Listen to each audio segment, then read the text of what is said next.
Hello friends, welcome to online GK study. आज है 29 मई और 29 मई से जितने भी महत्वपूर्ण प्रश्न बन सकते हैं वो सारे हम इस वीडियो में कवर करेंगे और इन प्रश्नों से रिलेटेड एक्स्ट्रा फैक्ट्स भी जानेंगे जो कि आपके आने वाले एग्ज़ाम के लिए हेल्पफुल हो सकते हैं।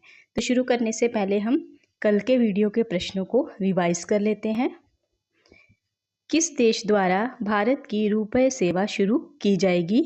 मालदीव देश के द्वारा। भारत के शुद्ध विदेशी प्रत्यक्ष निवेश में कितने प्रतिशत जबरदस्त गिरावट दर्ज की गई है?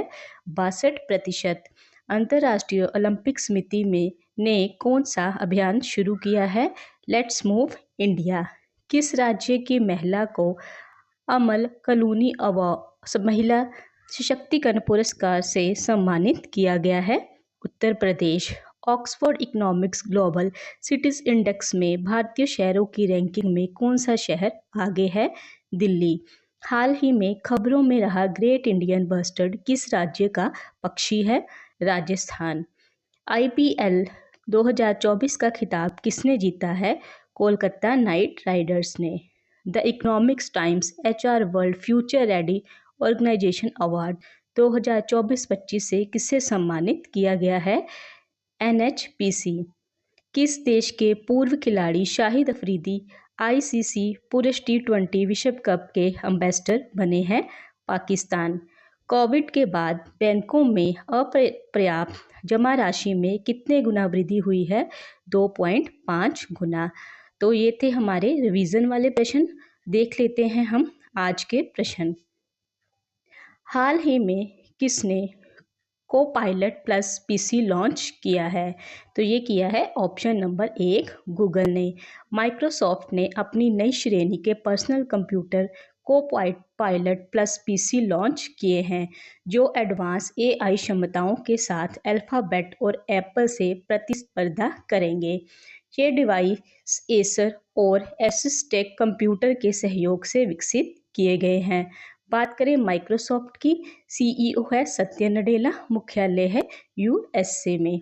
आपको ये याद रखना है। अगला प्रश्न है, किस राज्य ने 2023-24 में ट्रांसमिशन लाइन विस्तार में टॉप किया है?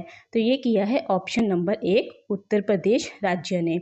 केंद्रीय विद्युत प्राधिकरण के नवीनतम आंकड़ों के अनुसार उत्तर प्रदेश ने 2023-24 में राज्य पारेषण कंपनियों द्वारा ट्रांसमिशन लाइनों को जोड़ने के मामले में टॉप राज्य के रूप में प्रदर्शित किया है। पहला Uttar Pradesh power transmission power limited है। दूसरे नंबर पे है गुजरात का एनर्जी ट्रांसमिशन कॉरपोरेशन लिमिटेड। तीसरे पे है तमिलनाडु ट्रांसमिशन कॉरपोरेशन लिमिटेड और चौथे पे है transmission corporation of Andhra Pradesh limited. बात करें केंद्रीय विद्युत प्राधिकरण की, 1948 के विद्युत अधिनियम के तहत 1951 में इसे स्थापित किया था। अगला प्रश्न देखते हैं, NAFED के नए अध्यक्ष के रूप में किसे चुना गया है? तो ये चुना गया है ऑप्शन नंबर 3 जेठा अहीर को। जेठा अहीर को भारतीय राष्ट्रीय कृषि सहकारी विपणन संघ का अध्यक्ष चुना गया है। यदि बात करें NAFED की, तो ये भारत की बहुराज्य सहकारी सोसाइटीज अधिनियम के अंतर्गत पंजीकृत सहकारी संस्था है। इसकी स्थापना गांधी जयंती के पावन अवसर पर 2 अक्टूबर 1958 में की गई थी। नेफ्ट की स्थापना कृषि उत्पादों के सहकारी विपणन को बढ़ाने के लिए की गई थी ताकि किसानों को लाभ मिल सके। अगला प्रश्न देखते हैं, हाल ही में मोनाको ग्रैंड प्रिक्स 2024 किसने जीता है? तो ये जीता है ऑप्शन नंबर 1 चार्ल्स लेक्लर ने।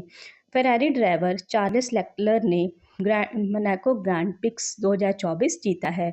चार्ल्स लेक्लर ने 1931 में हुई चिरेन के बाद मोनाको ग्रैंड प्रिक्स जीतने वाले पहले मोनेगास्क ड्राइवर बनकर उल्लेखनीय उपलब्धि हासिल की है। मैक्लारेन के ऑस्कर पियास्ट्री दूसरे स्थान पर रहे हैं, जबकि फेरारी के क्लॉर्स सेंज ने तीसरा स्थान हासिल किया है। अगला प्रश्न देखते हैं, किस कंपनी ने फ्लिपकार्ट में $350 मिलियन का निवेश किया है? तो ये किया है ऑप्शन नंबर 2 गूगल ने। गूगल वॉलमार्ट के स्वामित्व वाली ई कॉमर्स कंपनी फ्लिपकार्ट में $1 बिलियन के फंडिंग राउंड के तहत $350 मिलियन का निवेश कर रही है। इस निवेश का उद्देश्य फ्लिपकार्ट की वृद्धि का समर्थन करना है। फ्लिपकार्ट भारत की एक ई कॉमर्स कंपनी है। मुख्यालय बेंगलुरु में है और इसकी शुरुआत हुई थी 2007 में और सीईओ है कल्याण कृष्ण मूर्ति। अगला प्रश्न देखते हैं। हाल ही में किस मंत्रालय द्वारा खाद्य एवं पोषण बोर्ड को भंग किया गया है? तो ये किया गया है ऑप्शन नंबर 1 महिला एवं बाल विकास मंत्रालय द्वारा। महिला एवं बाल विकास मंत्रालय ने आधिकारिक तौर पर अपने खाद्य एवं पोषण बोर्ड को भंग कर दिया है। ये मंत्रालय की तकनीकी विंग थी जिसका मुख्यालय दिल्ली में स्थित था। मुख्य आर्थिक सलाहकार की नवंबर 2020 की रिपोर्ट में सरकारी निकायों को ज़्यादा कुशल और सुव्यवस्थित बनाने के लिए कई सुझाव दिए गए थे। इन्हीं सुझावों के आधार पर सरकार ने बोर्ड को भंग करने का फैसला लिया था। खाद्य और पोषण बोर्ड खाद्य पूर्ति की सुरक्षा, गुणवत्ता और पर्याप्तता के मुद्दों को संबोधित करता है, तो आपको ये याद रखना है।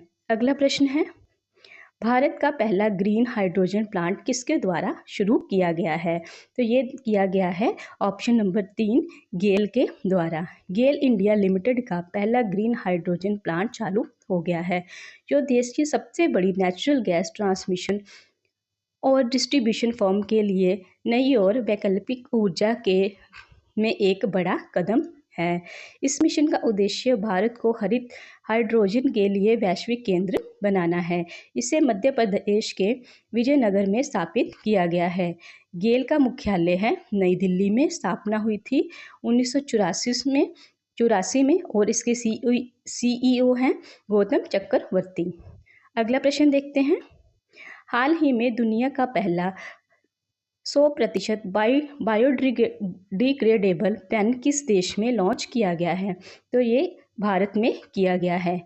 हर साल 50 मिलियन से ज़्यादा बॉल पॉइंट पेन फेंके जाते हैं, जिनमें से 95% प्लास्टिक से बने होते हैं। नई दिल्ली के सौरभ एच मेहता ने दुनिया का पहला 100% बायोडिग्रेडेबल पेन बनाया है, तो आपको ये याद रखना है। अगला प्रश्न है, किस दिन को प्रतिवर्ष विश्व थायराइड दिवस के रूप में मनाया जाता है? तो ऑप्शन नंबर 1 25 मई को। विश्व थायराइड दिवस हर साल 25 मई को मनाया जाता है, जो थायराइड ग्रंथि और उससे जुड़ी स्थितियों के बारे में जागरूकता बढ़ाता है। थायराइड गर्दन के आधार के पास एक तितली के आकार की ग्रंथि है, जो थायराइड हार्मोन्स जारी करके महत्वपूर्ण कार्यों को नियंत्रण करती है। ये हार्मोन चयापचय, शरीर के तापमान, हृदय गति और प्रोटीन उत्पादन में प्रभावित करते हैं, तो आपको ये याद रखना है। अगला प्रश्न देखते हैं। 2024 एशियाई जिम्नास्टिक चैंपियनशिप में स्वर्ण पदक जीतने वाले पहले भारतीय जिम्नास्टिक कौन बन गए हैं? तो ये बने हैं ऑप्शन नंबर 1 दीपा करमाकर। त्रिपुरा की दीपा करमाकर ने एशियाई चैंपियनशिप में स्वर्ण पदक जीतने वाली पहली भारतीय जिम्नास्टिक बनकर इतिहास रचा है। उन्होंने उज्बेकिस्तान के ताशकंद में 2024 एशियाई महिला कलात्मक जिम्नास्टिक चैंपियनशिप में महिलाओं के वर्ल्ड फाइनल में 13.566 के स्कोर के साथ जीत हासिल की है। तो ये थे आज के कुछ महत्वपूर्ण प्रश्न जो कि आपके आने वाले एग्जाम के लिए हेल्पफुल हो सकते हैं। तो मिलते हैं कल के वीडियो में। धन्यवाद।